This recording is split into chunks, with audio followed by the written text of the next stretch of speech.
Harvey? That's Papa?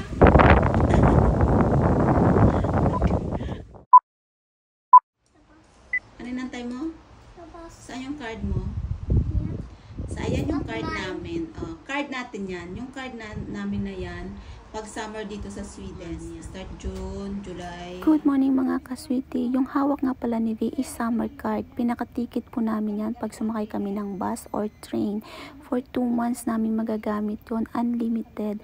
Na pwede namin gamitin sa Skåne dito sa Sweden. So every year po yan, may mga ganyang ganap dito sa Sweden. Yun ang kagandahan, di ba? So unlimited yung gala, then sakto bakasyon ng mga bata at bakasyon niya ni V. Kaya talagang sinusulit namin kahit saan kami gumala. Kasi nga naman, kapag back to normal, nako, napakamahal ng pamasahe. Mas gugustuhin mong mag-stay sa bahay. So, yun nga mga kaswiti. Pagdating ng bus, ayun, nagbasa si V ng libro. Libro is life sa kanya. Sabi ko, wag na siyang magdala kasi sa downtown lang kami pumunta. Pero nakasanayan niya na talagang magbasa habang nasa biyahe. So, ayan, sobrang nag-enjoy siya nung araw na yan kasi pumunta rin kami sa playground. Naglaro siya. Then, nagbasa siya sa ilalim ng puno. Nako, nakakatuwang pagmasdan si V. So, ayan, nakapag-banding din kaming mag-ina, diba? Sulitin habang siya ay nasa bakasyon. So, ayan yung mga kasiyahan ng mga bata, ang paglalaro. Kaya, ayan, iparamdam natin sa kanila na bakasyon. So, yung gawa namin dyan, nagbasa, nagkulay, yan yung mga dala, din lakad-lakad sa park, naglaro si V. Then, inantay na din namin si Papa niya kasi si Papa na niya ay nasa trabaho. So, ayan, dyan na rin kami nag-dinner nung time na yan pagkatapos ng trabaho ng Papa niya. So, ganyan lang, simpleng bagay, pero napakasaya at nabigyan natin saya yung ating anakis, yung aking anakis. So, ayan. O, ganyan, drawing lang kami dyan. So, then, kwentuhan. So, ayan, mga kaswiti, life here in Sweden. Enjoy for watching.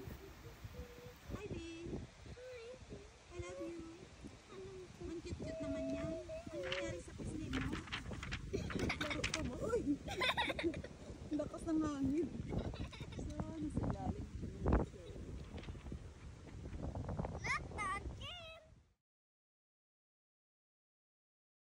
Hello! Andito kami ni V sa ilalim ng puno. Tamang kulay. So after maglaro ni V, so ito yung ganap namin. Picnic na rin. Habang inaantay namin si Papa niyan sa trabaho. Mamaya lalabas na yun. So ayan ang aming pinalayan ni V.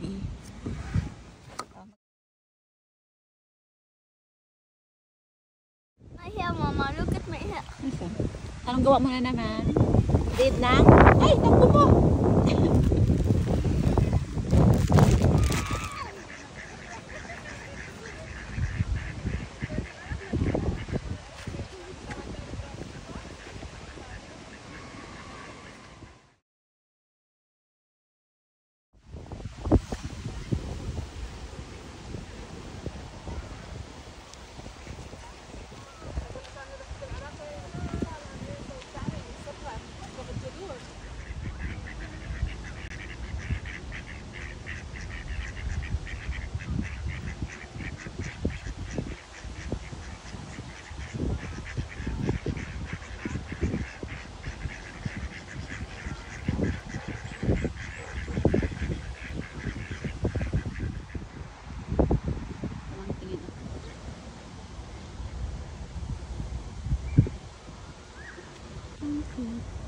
So, ayun si V, nagbabasa naman siya.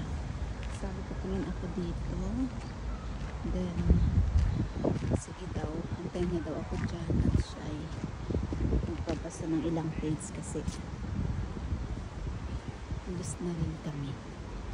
Medyo kanina pa kami dito, naglaro siya doon. Mga bata. Dan ka na? Ha? Hindi pa? Magbasa ka pa? Magkulay. So, yan. Sabi mo ilang page lang. Alis na tayo. Hindi ka pa tapos. Ilang page na nabasa mo. So, mamaya ng oras na.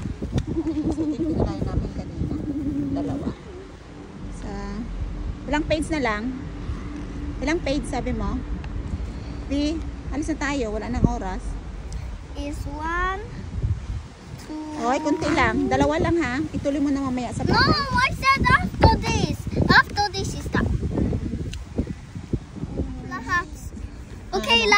Okay, Ay, lahat. wag lahat. Okay. Magalis na tayo. After this though. Ano pa tayo? Anong oras na nak? Ilang page lang ha? Okay, push. Tuloy mo lang sa bahay mamaya nak. Kasi punta pa tayo dun.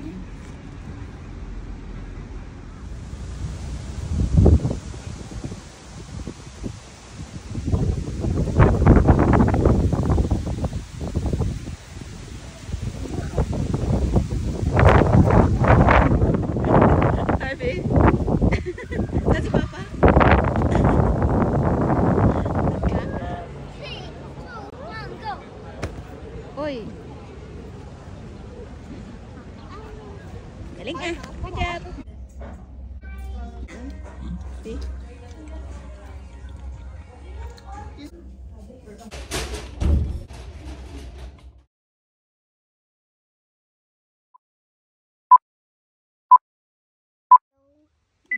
So ayan mga kaswiti, nasa bahay na kami dahil walang kapaguran ng aking anakis. So ayan, tuloy ang kanyang pagiging creative. Char.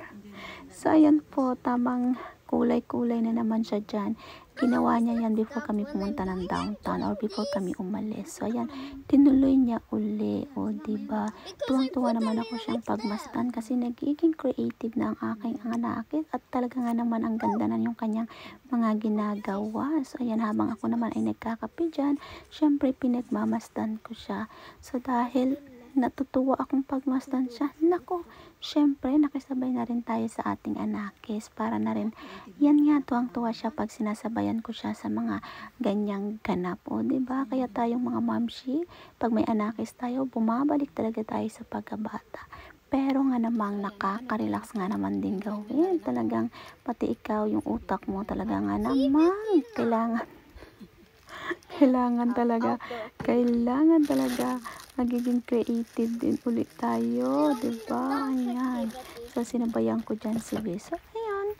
Sobrang happy naman ang aking anakis. So, thank you for watching. If we Bye. sleep there at the back where it's very dark, we can bring all these things there at the back.